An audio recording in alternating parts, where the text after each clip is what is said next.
Brenner Mills, Minnesota Vikings. Just want to win one before I die. Dalton Zahnrecker, Dallas Cowboys. Just trying to earn a little respect. Lane Cooner, the conductor of the Baker train. Alrighty, welcome in, guys. We seem to have lost Spoon's camera feed. Spoon, if you want to, I'm going to pull you off here. Remove, add back in. No, we seem to have lost his camera feed, so he's going to back out and he's going to figure that out. And while he does that, I'm going to switch this back. We're going to talk bottom 5 teams from 2024. Are they reloading to make a run, or are they just full-blown tanking? Let's see. Spoon is now back. Let's see. Still no video feed. Spoon, can you hear us?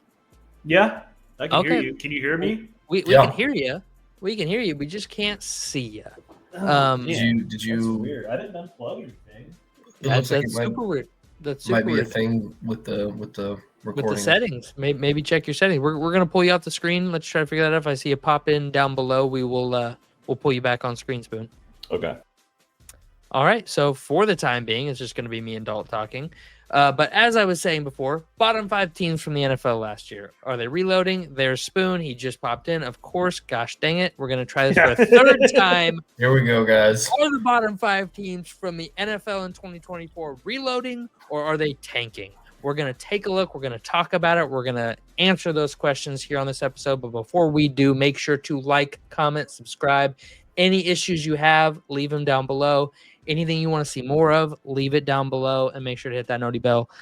Without further ado, bottom 5 teams from the NFL last season were, according to the NFL draft, that is the metric we're going by, the Jacksonville Jaguars, the New England Patriots, the New York Giants, the Cleveland Browns, and the Tennessee Titans. We had a tiebreaker with the Raiders over the Jags over the Raiders.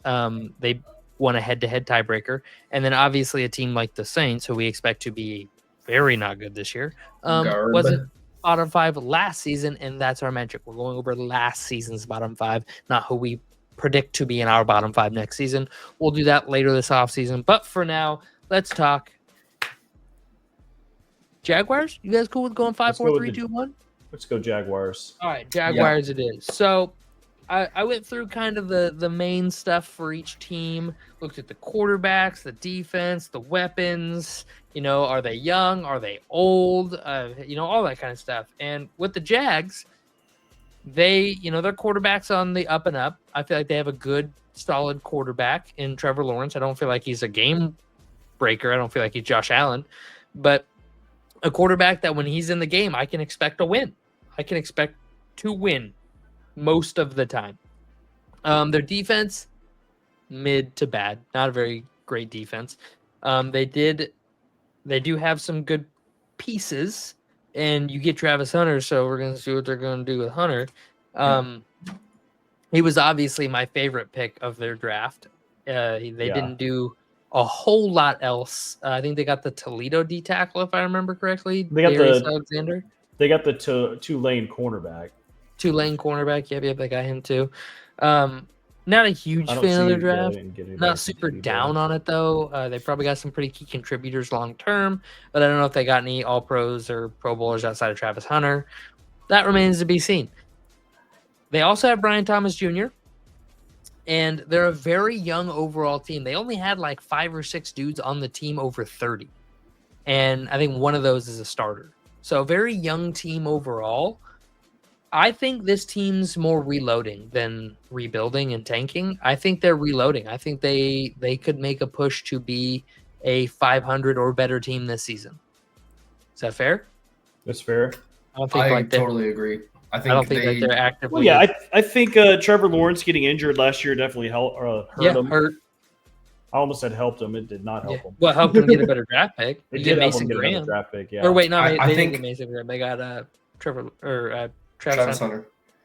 I think they just need to evaluate Travis Hunter and figure out exactly what they're going to do with him, whether they're going to switch him, whether they're going to put him on one side of the ball or not. They say they're going to play on both sides. They're claiming he's going to play both sides of the football. I just think that's going to hurt the team. I think that hurts. I think you're better off putting all your eggs into one basket, like as a player versus being because now you have to learn, you got to get in with the offensive and the defensive coordinator, and you got to, mesh with all the players on both sides So of there's the ball. two schools of thoughts that I've heard pretty much on the Travis Hunter debate. Or well, there's three technically. The first school of thought is he's going to play one position, right? He's playing one position. The second school of thought is we're going to play him at one side and we're going to give him a little bit on the other. We're going to play him just a little bit on the other. We're going to start him at receiver and we're going to put him in at slot, or we're going to start him at corner and we're going to work him in a 10-play package on the offense, which I think is the way to go if he's dead set on playing both sides. I think that's the way to go as well. Yes. The third school of thought that I have heard recently is you decide that Travis Hunter is a 5-year player in the NFL. He's going to play 5 seasons. And you ride him as hard as you can. You play him full snaps, both sides of the ball. You invest every penny you can in making sure he's healthy and he's doing the right things with his body. And you ride him as hard as he can be ridden. And that is a rough way to look at it. And I don't love that because the dude's a human being. And I don't really love the idea of throwing him out there for, if he's playing 700 snaps a season on defense and 600 snaps a season on offense, now you're twice as likely to get injured. I mean, I don't like anything about that. That would be really tough on your body. I mean, there's running backs, right? We watch running backs like Derrick Henry, Todd Gurley, those guys who are out there playing, 400 snaps a season, and they fall off at 30. So if you're playing 1,300, 1,500 tough physical snaps a season, that's rough. That is rough. So I don't know. I would I think that they should play him at one side and let him play a little on the other, but I would need to practice. I was just saying, looking at all the sites that have like depth, like obviously the NFL doesn't have their depth charts available right now, just because they haven't gone through training or anything. Nobody's got depth charts out. You don't have to put them into like week 4 of the preseason. Yeah, but all the ones that do have depth charts with the rookie classes on them, they all show Travis Hunter as the starting number 2 wide receiver and then the backup cornerback. So I don't know if that's what these analysts what they think is going to happen. I don't think anybody really knows what's going to happen, but I think that's what they're leaning towards, is him being the wide receiver 2 and then being a second string corner, maybe coming in on some different packages on defense, but playing more wide receiver than anything, which is I think that's probably the smarter decision in my opinion, just because besides Brian Thomas Jr., you really have nobody else on that offense. I would risk it. To. Like, I'm not talking about like Travis Etienne and Tank Bigsby is a pretty decent running back duo. I don't hate it. But when it comes to tight ends and wide receivers, Brian Thomas is all they have. They have no one else. So I don't hate them putting Travis Hunter out there on every single offensive snap and then maybe working him in on defense just a little bit. Yeah, I agree. You guys moving on to the Patriots? Yeah. Huge turnaround for them this offseason. They have brought in, I think they spent the second most money in free agency, a lot of help on that defense. They shore up some O-line question marks at left tackle. They have their quarterback of the future in Drake May. They go get him a veteran, experienced wide receiver 1 in Stephon Diggs. They bring in a seasoned, Patriot way head coach that Kraft loves and that the team can rally around. This team is on the up. They are reloading to go out and win games now. They're going to be on the up and up for the next couple of years. They draft the best offensive lineman to protect Drake May. 100%. So. I don't think any of it. Do you disagree, Dalt? No, not at all. I'm excited to see, and we've talked about this in the past before. I was not that I'm not happy about the Mike Vrabel hire. I think that, their previous head coach could have, the team is definitely set to look a lot better than it did last year. Yeah, 100%. and who was their coach? Gerard Mayo was their head coach last year. Yep. You know, I would have liked to have at least seen him in some sort of a position instead of just like completely being fired. But you know, still, I think it was a little premature to fire him after 1 year, but I'm not an NFL owner. I am still excited to see how they go, and I thought Drake May was a very, very good pickup, and I think it's going to be a good year for him and the Patriots. I will say the Patriots had the least amount of draft points. So draft points are each pick is allotted a certain value in like trade charts and value charts and other things. Patriots had the least amount of draft capital via points of any team in the bottom 5 from last year. They had 2,800. The next closest was 3,000 to the Jags, then 32 to the Browns, 33 to the Giants, and 37, almost 3,800 to the Titans. So least draft capital, but they did pretty good with what they were given. And I expect this team to go up. Everybody go with that? Yeah. Yep. Cool. All right, cool. Next up, I have the New York Football Giants and QB. Wow. I have had a very firm stance on Jackson Dart since. Well, let me start if I may. Okay. So I forget exactly what the stat was, but there was a stat that came out, and it was like grading the possible future success of different quarterbacks. You saw that. I was actually just about to talk about that. That's I mean, they haven't missed on their top 10. They're 10. The 10th on their list at 92 was Drew Brees, and I mean we can all admit that like he's Hall of Famer. You know what I mean? So the caveat before you start, I know where you're going with this. The caveat to that is they went back and did Drew Brees. Not they did him at that time and did his whole draft class. Okay. So they didn't do anybody else from those. But they did only base it off of college, though. Yeah. But they didn't go and break down. That's something though. He was still only in 92. But my point is they never went down and broke down like a Matt Flynn from 2007 or whenever it was. So True. He could be a 95 and be a total miss that we don't know. So they never went back. But I did see that, and that was exactly where I was going. It's an SPS stat. That is the initials of the stat. Yeah. Stat projection system. Stat projection. Hold on, I have it. I was looking at it earlier. Give me 2 seconds to put up on my phone. He is somebody who I am definitely. Him and the Giants are definitely a team that I'm going to be paying attention to, especially because they're in the division of the Cowboys. I was pretty high on Jackson Dart. Obviously, everyone's going to be looking at Cam Ward, but I think Jackson Dart's going to surprise a lot of people. So it's Star Predictor Score, and that's by the Brainy Ballers. It's the BrainyBallers.com. You have to pay for all their information, but here was the graphic they put up. Or actually, their top 10 of all time was Lamar Jackson, Jalen Hurts, Ben Roethlisberger, Patrick Mahomes, Deshaun Watson, Cam Newton, Kyler Murray, Josh Allen, Drew Brees, and Russell Wilson. Those were all guys who had like 98, 99, 100. When did they start doing this? I don't know.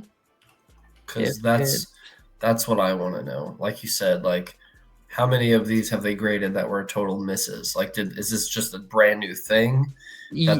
Yes, it is. A brand new this thing. Is the first year? This is the first year they're doing it? It doesn't say. Is there articles? No. Because I mean, if it's the first year, then obviously there's not a whole lot of credibility towards it, regardless of what they have graded. Obviously it's like if you look back at certain QBs, Lamar Jackson, Patrick Mahomes, Josh Allen, like obviously, if you look back on them in college, I'm sure they did well and you would grade them well. But, what are the ones that you grade well before they play in the NFL that actually play well? According to Google AI, they started this in 2003, which would make sense why they have Drew Brees and those guys in there. Now, I don't know why we've never heard of this. I heard about it this morning. Google AI is not always super. Yeah, that's why I said according accurate. To. Because they said I searched something one time and it was about the Cowboys, and it was like something else was completely wrong. That's So I personally don't know if you'll see Jackson Dart play this year. So for example, I don't think you will. Yeah. For example, so let's give this. Baker Mayfield was a 71.9. Sam Darnold was a 76. Josh Rosen was a 65. Jaden Daniels was a 79. My phone is resetting. I don't know what just happened, but it just like closed out on me. So it's not like what the top 10 on their list was breaking down is that if you got to like 99, 100 on their table, you were really good in the NFL. And Jackson Dart scored 100 on that table. And that is what Dalton was alluding to, and that's what the big deal is. But there's also quarterbacks on that list, Baker Mayfield, Sam Darnold, who have had NFL success. Now, Sam Darnold only 1 year, so caveat there, that weren't on that list. Let me see if I can bring it back up here. It was just – so Caleb Williams was a 74.9. Drake May was the highest in the class at a 84.9. Yeah, what was Jaden Daniels? He was a 79.1. He was a 79.1. See, that's kind of a miss. But what the top 10 was what the graphic you were talking about, Dalton, was alluding to, that those were the 99 and 100 guys. Those were guys that on theirs made 99 or 100, and they had never missed with those guys. Yeah. So that was the point, is that they had never missed when somebody got that high of a score. So, and that's what I was going to bring up, is that I could be very wrong on the Jackson Dart thing, because they were right on with me with Will Levis. Like they had Will Levis like a 34. Honestly, can we go to Dalton's vibes real quick? Just straight up vibes. Sure. All right. Hate it, but sure. Dart is the best last name you can have as a quarterback. I mean, how many times do you just hear a guy go, "Oh, what an absolute dart from Patrick Mahomes! What an absolute dart!" I don't disagree with you. You know what I mean? A dart for a touchdown. Like the vibes are through the roof, man. Yeah. I just watch him play and go, "Ooh, that's not an NFL quarterback." I don't know. You'll see. I'm very excited, and I hope to prove you wrong. I'm a big data and metrics guy when it comes to predicting football, and the data and metrics apparently say Jackson Dart's going to be really good. But when I watch the film, I go, "This dude is going to flounder." Do you want to throw out another bet? No, I'm not willing to bet on this now because of the data and the metrics. I'll say I'm wrong, so I'm not willing to bet against the. Wish I would have done it before the draft, because you would have hopped on it before the draft. Hopped on it hard, so I could be very wrong about Jackson Dart. I'm willing to accept that, whereas before I was not. But also they got Abdul Carter, who I also wasn't very high on because he's very. And I'm still not very high on because he's a very one-trick pony. He's like a diet Von Miller, and I think number 3 overall for diet Von Miller isn't exactly where I would go. Especially when there's guys like Mason Graham, Ashton Jeanty, guys that are going to be really, really good. Yeah, I don't know. That's me. Boone, you got any thoughts on the Giants? You can be kind of quiet over there. Yeah, I mean, I don't expect them to I don't expect him to do much more this year than what they did last year. I really don't. Yeah, I don't either. I think Babdall is going to be fired. Yeah, obviously I don't think Jackson Dart's going to be their starting quarterback. I think Russell Wilson's still going to be their starting quarterback. I don't think you'll see Jackson Dart until next year. If you do see him then, and that's a first-round pick that they spent on him. They gave up next year's first-round pick. Yeah, so I don't go up and get him. It's a very puzzling situation. You have to be right on that, or you're screwed. Because I honestly don't think they would go and give Russell Wilson $10 million just to. Oh, that's nothing.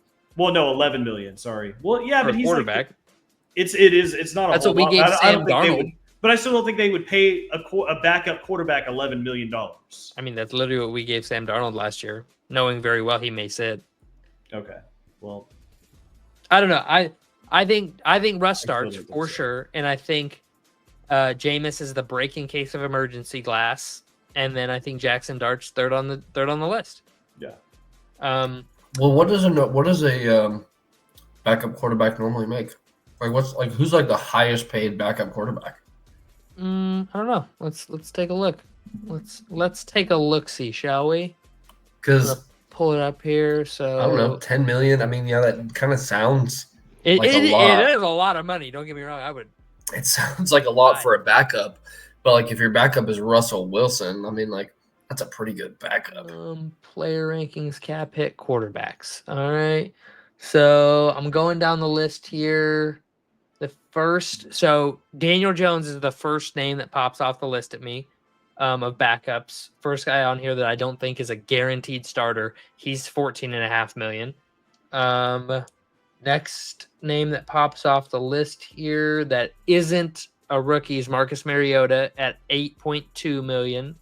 Tyrod Taylor 6.8. Jacoby Brissett 5. Davis Mills 5. Jared Stidham 4, Mitch Trubisky 3.2, Andy Dalton 3.2. Hey, you're missing a big one though, man. You're missing Kirk Cousins 40 mil. Oh, seriously, I skipped right. I didn't even look at the top 10. That's true. God, you're right. That's true. God, that is crazy. Yeah. Oh God, that's such a bumble. Well, barring Kirk Cousins, the average kind of seems to be around $10 to $8 million.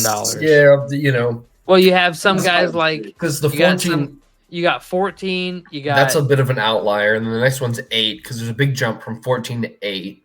Yeah, the majority of them are from like 1 to 8 to 3 mil. Yeah, but. I mean, 10 million for Russell Wilson to be a backup. That doesn't sound crazy to me. For an established NFL quarterback, $10 million is not crazy. Am I wrong? Especially with how well they did last year. Because I mean, the Steelers, whether they shit the bed or not. All right. Well, let's move on to who's next. Who's the next team? The Cleveland Browns are next.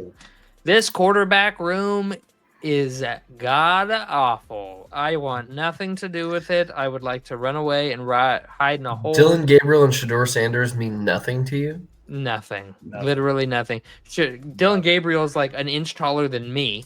Shedeur Sanders is going to be a great coach in the next 5-6 years.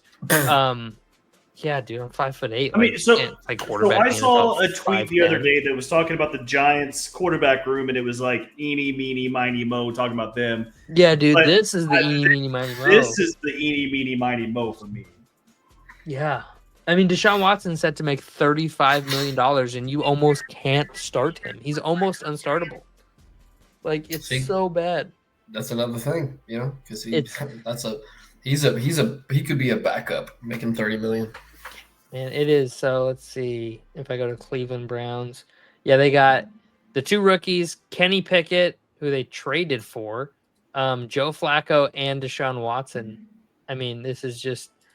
Let's see. Is there transactions? Yeah. So they traded for another quarterback and a 5th-round pick. So you essentially throwing away a 5th-round pick if you that was the thing. I've talked about this a lot. So who do you keep in this room, right? Who do you keep? Because you have Joe Flacco. He's only due a couple million, but he's like your safest option if somebody gets hurt.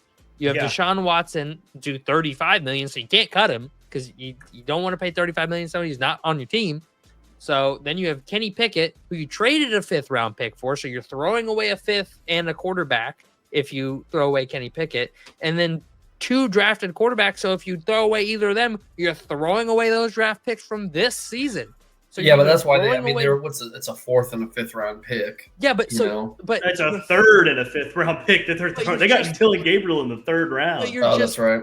But like, you're just throwing away picks. Like you could take a flyer on an offensive tackle and maybe potentially hit big, but you're just on like a defensive tackle or something or a safety. People talk about the Jets being an absolute dumpster fire of a franchise, but I think the Browns are wearing the crown right now because they have no idea what they're doing. The Browns have always been the crown. The Browns are going to Brown, bro. The Browns have never been good in my lifetime. They were good when Baker Mayfield was playing for them. That's the last time. Not even then. They were like mid.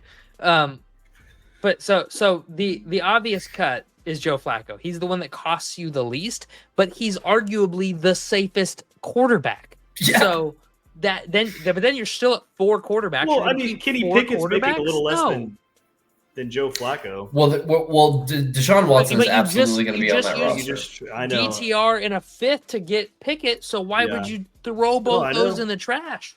Like you're throwing both those in the trash, or you're either throwing away a 3rd-round pick, or you're throwing away a 5th-round pick if you cut Pickett or either of the rookies, and you don't want to do that. That's just dumb. That just looks really dumb if you just throw a pick away the same season you used it, or you can cut Joe Flacco, who's arguably your best bet to be a good starter for you and probably would win the job in camp, or you can cut Deshaun Watson and eat $60 million. I mean, I feel like that's the route to go. They're in the tank mode. They are bad. They are not retooling. They are not on the upswing. No. They paid Myles Garrett a lot of money to stay so that fans wouldn't be pissed, and they have no team around him. Well, also the Steelers. I mean, no one's talking about the Steelers and who's going to play. Yeah, but we're doing bottom 5 teams from last season. Yeah.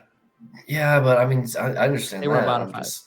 No. We could also do the Saints. I mean, if we're doing that, we could do the Saints, like the Raiders, like all these teams. But anyways, back to the Browns. Raiders have Geno Smith. I did like the Judkins move. I do like their D-line. Outside of those 2 things, this is a bad team. This is a very bad team. Yep. They have, Njoku, maybe. Njoku's cool. I like Njoku. I like the Mason Graham pick. I love Mason Graham. I feel terrible he has to play in Cleveland.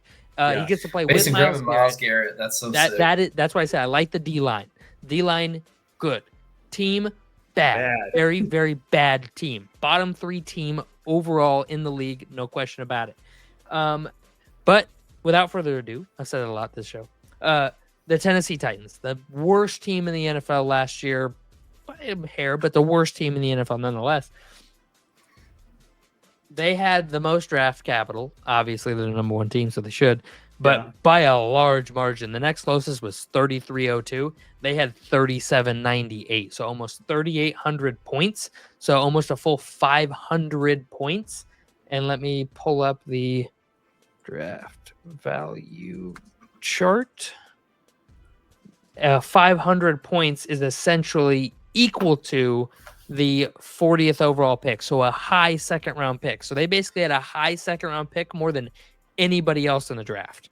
So lots of value there. They had lots to work with. They did a good job. They had a lot of good players to their team. Their quarterback on the up and up. That we'll see what he does. I don't know if I trust him yet. I don't know if I am gonna come out and be like, I'm on team Cam Ward. He's gonna be so good. I'm not there yet with him, but I definitely think we should see it out and see what happens. The defense kind of missing in action at times. They've made some moves. I don't know if I trust it yet by any means. I kind of need to see it to believe it type situation. So we'll see how the defense plays.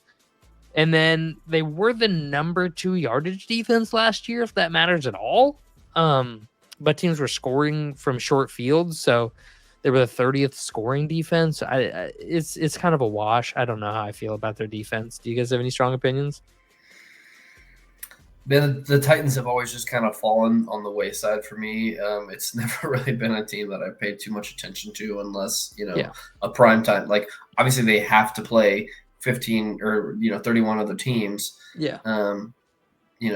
But yeah, I'm not huge on the Titans. I definitely think they're in the right direction. I don't think they're full tank. So like if 10 is rebuilding or reloading and 1 is tanking, I think I'm in like a 6 for them. They're like on the right side of the scale, but just barely.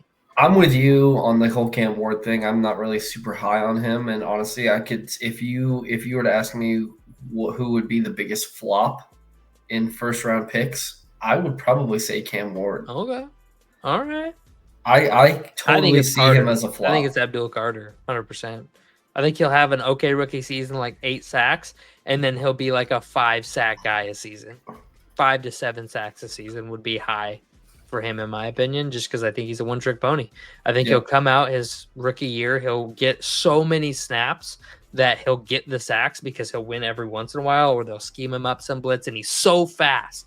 that like if he's in a blitz scheme and you don't pick him up immediately, he's going to get by you. Like he's going to be dangerous in a blitz package, but you're going to have to scheme him into sacks. He's not somebody that you can just say, okay, we need to win here. You have to go win this rep, and he can just win it. He doesn't have the bag. He has to rely on one move, and he has to hope that one move isn't what the guy's expecting. So, but yeah, anything you guys want to add to any of these teams before we move on? Yeah, I mean, back to their draft. I honestly thought they did really good. I think they didn't reach. They actually got a bunch of guys that kind of fell in the draft. I think Kevin Winston Jr. that they took the safety from Penn State should have been arguably a second round pick. They got a mid third. Yep. Gunnar Helm, shout out my old Texas tight end. He actually I figured he'd go in the third round, which is based off of what I see from the rankings that I'm looking at right now from the draft. They had him going at the beginning of the third round. They got him in the middle of the fourth. So that's good value. They got good value all across the board. Back to Cam Ward, though, I'm not very high on him either. I'm kind of I feel like his and I should say I'm not down on him. I'm not down on him. He's by far the best quarterback I think from this class, but I think that's what shot him up so high. Was that it's like, okay, you're the best of one of the worst quarterback classes. Yeah, this quarterback class reminded me of the 2015 and the 2013 quarterback classes, and that was Jameis Winston and Mariota, and then Geno Smith. And this is kind of that same vein, and I'm just not super. If you had to pick a quarterback between Cam Ward and Jackson Dart, who would you pick? Cam Ward. Yeah. No doubt. No doubt. We need to have a gentleman's bet because I think Jackson Dart's going to. I'm not going to bet against. I'm not going to bet against Dart a lot. I'm not going to bet against Dart because of the analytics, and I trust analytics a lot. So I'm very torn on it. So I'm not going to bet against Dart. You didn't seem torn. You sound pretty sure of yourself when you said that. I said if I was going to pick, I would pick. Yeah, but I don't have. This is whether we do a bet or not. This is me on record saying I think Jackson Dart is going to have a better first year, and that's if he doesn't, because if he doesn't play this year, if he plays next year, I think he'll have a better first year than Cam Ward, which honestly might be a little unfair of me to say because we know that Cam Ward is going to be starting, and he's starting his first year, and he doesn't get to sit, which I think is pretty vital and pivotal in a lot of quarterbacks. So let me ask you guys one last thing. So this is my rankings of these teams, top being reloading, bottom being tanking. I had New England, Jacksonville, Tennessee, Cleveland, New York. Is Cleveland below New York? I think you could. Well, I wouldn't say switch New York and Cleveland, but I think you could argue that either way. One. My thought process. Switch. I mean, which you absolutely can. 100%. I think Tennessee might even be lower. My thought process. No, I think Tennessee's fine. I think my thought process with putting Cleveland over New York is Cleveland has a plethora of options for young quarterbacks going forward, and New York does not. New York has one quarterback. If it doesn't work, they're screwed. Not if it doesn't work, they're screwed. If it doesn't work, they just get another one next year. Tanking. That's tanking. I'm wondering who's gonna get Archie Manning. The New Orleans Saints. That's a spoiler. Hopefully no one, or the Steelers. For his second. I think it might be the Steelers. I'm calling the Steelers, brother. He's gonna go to the Saints. Don't tell him. I think he's going to the Steelers. His granddad played for the Saints. He's gonna. That's true. The NFL is gonna do the whole story loop. I would hate that. All right. Actually, leave us your thoughts in the comments below. We appreciate y'all. See you next time. Tell Brenner how stupid he is. Peace.